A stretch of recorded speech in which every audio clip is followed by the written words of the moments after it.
Welcome back, guys. So as promised, I'm going to show you a variation of the deck core that I was talking about last video, and I'm going to show you the deck that I've been playing with online as of January, and this has been going really well so far. It's pretty consistent, and it can make some pretty oppressive stuff for your opponent if you go first, and you can grind out the opponent if you go second or first as well. Again, let's start with the monsters. As usual, you need free gazelles and free spinnies because they let you access your rank 3, which then lets you access even more Salamangreat monsters. And Spinny has really good graveyard effects, so it doesn't really mind being sent to the grave. And Gazelle, its main purpose here is to either send Spinny or your spells or traps to the grave so you can recover it with some like Wolf. I'm actually playing with 2 Foxies at the moment and dropped Lady Debugger to 2. That's probably because a lot of the times I start with Lady Debugger and I normal summon it and make the Link 1 to fetch my Sanctuary, but it doesn't trigger Gazelle. Foxy does. Foxy can excavate the top 3 cards and add a Salamangreat monster or a Salamangreat spell or trap card, and then it can send itself to grave to summon the Link 1, which then triggers Gazelle. So this is why I'm playing a 2-2 split between Foxy and Debugger, just to get the Gazelle interactions going. Next is the level 4s. You got Falco and you got Jack Jaguar. You really want to summon Jack Jaguar with your Stelio, so then you can keep on Link climbing as well, because Jack Jaguar can special summon itself from the grave to the field with relative ease. I play 1 Foul because I found that sometimes I summon Lady Debugger and then I don't really have much on the field if I don't have Gazelle in hand, and Foul fixes that because it can special summon itself, so then it guarantees that I can summon someone like Wolf and then reincarnate it. And also, if you have that in hand and you have the other starters, you can make a someone like Wolf with a Link 2, so Phoenix protecting it as well, and you know, it just makes your plays easier and you can access your rank 4 easier as well. Also, Lady Debugger, I've stripped it. I've reduced it down to 2 instead of 3. 3 was a little bit cloggy. I didn't really like it because it doesn't interact with Gazelle. Again, we got 2 Ash Blossoms and an Effect Veiler. Salamangreat Circle remains at 3 because it is a really good card and it boosts consistency quite a lot. And of course 1 Sentry, because you can't play Salamangreat without 1 Sentry. The next one, I haven't seen this in a lot of lists as well. You don't really see it in OCG as well, is Salamangreat Heart, which lets you special summon a Salamangreat monster from your hand or graveyard, or if you have a reincarnated Link, you can special summon as many Salamangreat monsters from the hand or graveyard up to the Link rating. So, really, I know it's a continuous spell and it's weak to Ogre, but you know, that's alright. I've had it in hand as my starting hand, and it has helped me a lot, and I have seen it boost consistency if you don't draw into your main combo cards, which is quite rare as well, because this deck has little investment. Well, you can invest in little amounts of cards and get loads back. Called by Grave to stop any hand traps trying to stop you. Now, I played Desires. I know what you're thinking. I know you might, oh, why is he playing Desires? Well, because in this version of the deck, I'm playing a heavier lineup of traps. And look, the only thing that you can't afford to lose is probably your Sanctuary. Okay, the rest is okay. You have free elves, and you've got 2 elves, and look, by the end of your first turn, you should have Falco and Jaguar in grave, so banishing them won't be an issue, and you should have Sanctuary in your hand. The rest are, you know, if you banish 1, that's alright.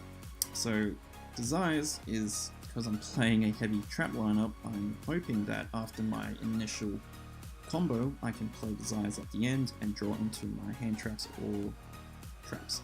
So that's why I play Desires, and it has helped me quite a lot. I'm debating on switching out Twin Twisters. I only have this here because I always lose a dice roll when I play, and that's my bad luck, so I have to have back row removal.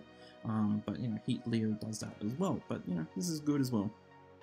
And 1 Foolish for consistency. Now, I play a heavier trap lineup, as I said, and I play 3 Infinite Impermanence, 2 Rage, Salamangreat Raw, 2 Rivalry of the Warlords, and 1 Solemn Warning.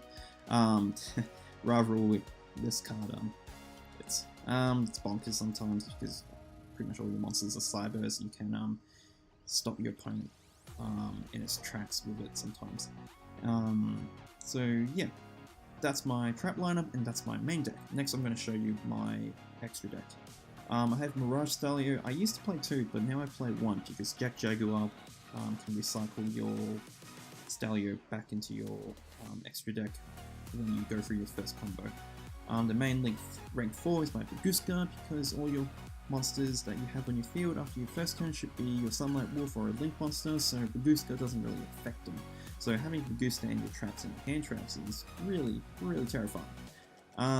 This rank 3 can be anything, but I found Bamboozling to be quite useful because it disrupts again your opponent's turn by changing your opponent's monster's effect to draw 1.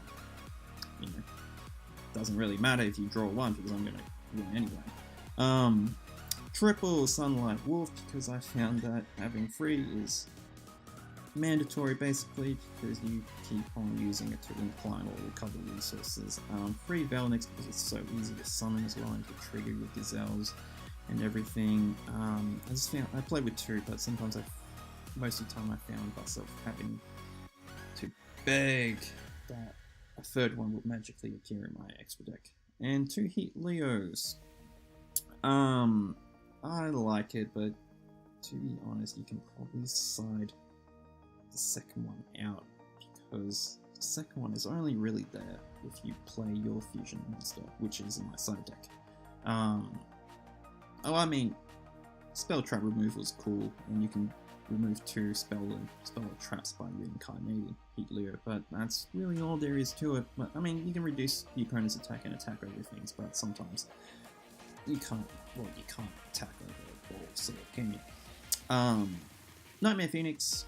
The link arrows are great and removal back row is cool. Now, I found that I struggled a lot against certain boss monsters, and lo and behold, I have a link 4 Mech Knight Crusader Astron, which, you know, when this is link summoned, if this was link summoned, your opponent can't actually target card effects. Also, your opponent's monsters cannot target other monsters for attacks. So basically, your opponent is forced to battle it. But wait, there's more.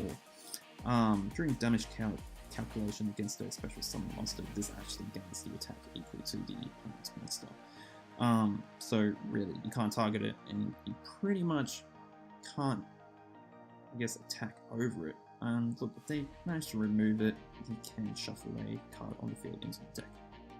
The next slot is probably up to your preference, but I found that I needed a easy link 3 to summon into, so I can link climb as well.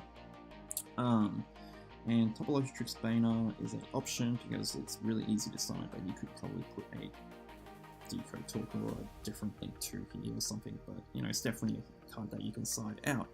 And then finally Borrow a Sword to finish games off. In my side deck, I actually have my Violet Chimera and Fennec and Fusion Defiant, because going second, you can side these in, and if your opponent leaves a monster in attack mode, you are pretty much guaranteed to kill him, because this can damage over 8k worth of damage, okay? Drago Stepelia, Super Poly. You can maybe use your opponent's Thunder Dragons to summon it, and you get a free negation, and you've got Super Poly to do that as well. But you know, I'm considering cutting these. It's a geeky kind of side card that I'm playing around with. A third Twin Twister, 2 Concealing Lights for the mirror, because if you flip with the your opponent's Baguska, but you can flip with Eclipse if you want. Because you're guaranteed to remove the field anyway, so it doesn't really matter. Any Spell Fragrance for more horrors for your opponent. Red Reboot for those rogue decks. And goes in match, I kind of like Rivalry better. And I'm not finalized my side deck, but those are some options. So, hope you guys enjoyed that, and I'll see you guys next time.